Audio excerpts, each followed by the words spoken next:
Welcome back to Miss Lisa's math and science videos. We are going to do a calculator lab where we're going to show how to use our TI-84 graphing calculator to solve an equation using a table. The last video I did was showing you how to use your TI-84 graphing calculator to solve an equation using a graph. And that's the one I like better.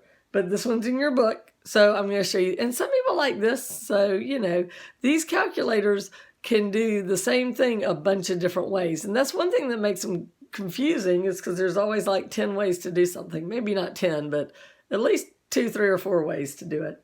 So this is another way to use your calculator to solve an equation.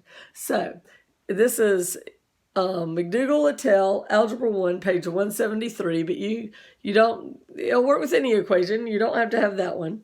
And our equation is 4.29x plus 3.89 times 8 minus x equals 2.56x. And we are going to use our calculator to solve this problem. I think they on purpose make this they picked numbers where you're going to end up having to round to make it seem like this is not as useful as it is, because this is how your calculator will really cheat for you. This is how you can use your calculator to solve an equation. So I showed you that in the other video, how you can use it for that. But with this one, they do it where you have to round, so that makes it seem less precise, but you can do it this way. And if it's a regular equation that you don't have to round, you can get the answer to the equation. All right, so just like last time, we're going to make the first half of the equation what y1 equals, and the second half of the equation what y2 equals. So we go over to our TI-84 graphing calculator and we turn it on. Now, mine's on a graph. I don't want to be there. So I go over to y equals. It doesn't matter what yours is on. Just hit y equals. And I have stuff in there. So I'm going to use this clear button and then the arrow down, and I'm going to clear it out. Now I'm going to go back up to the first line, and I'm going to put this in, and I'm going to type it in exactly as written.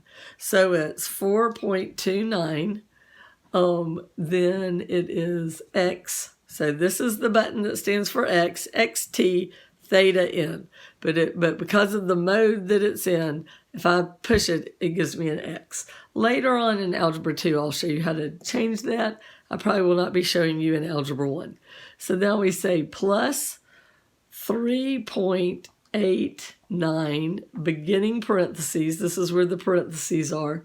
8 minus is this one, minus in the middle, negative on the bottom. There's minus. 8 minus x, another x in parentheses.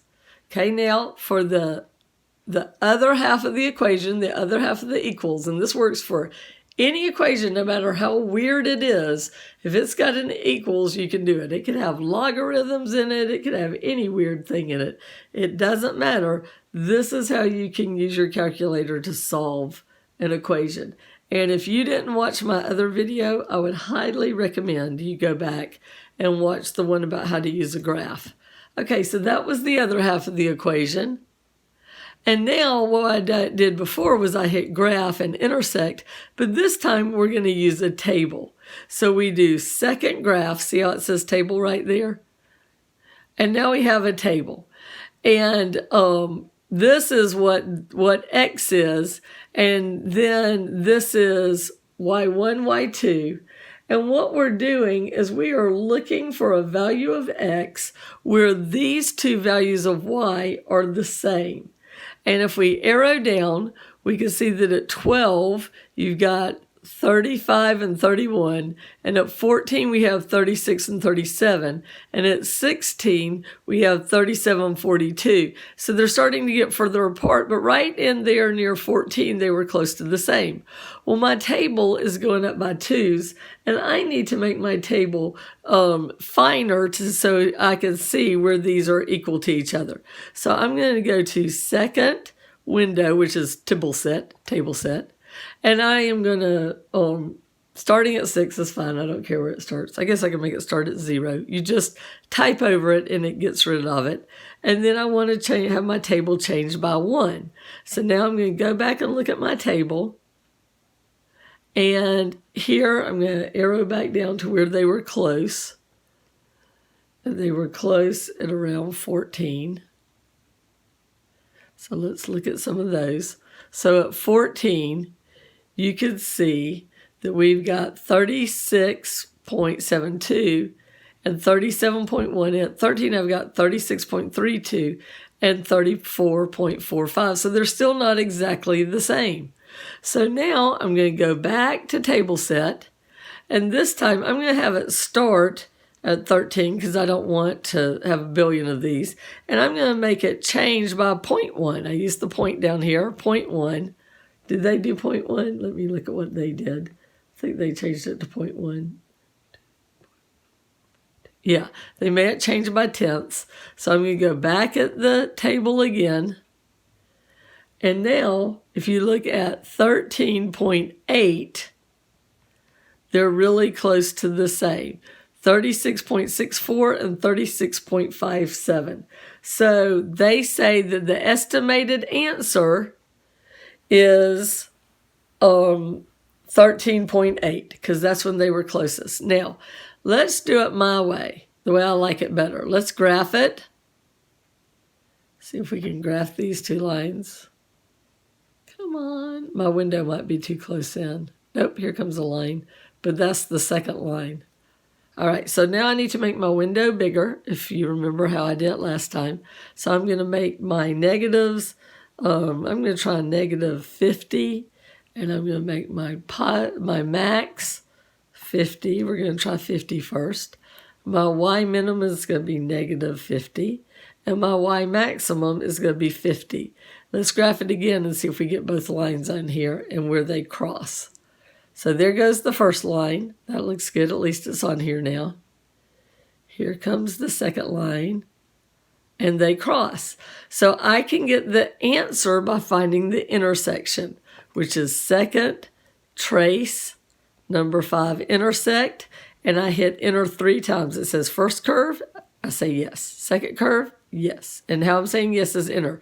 Do I want you to guess? Yes.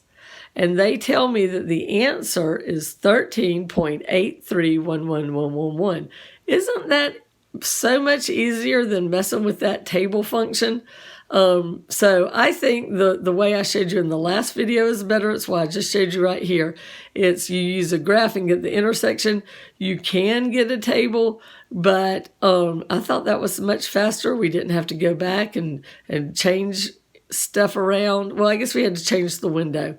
I don't know. I like it better. But if you like that table better, stick by your guns. Like the table better. I like the graph better. All right. So what you're going to do is you're going to do number 1 and 3. But you can solve any equation with this method of either graphing and finding where they intersect or making a table and finding where y1 and y2 is the same or close to the same. All right. That was fun. Math is great. See you later.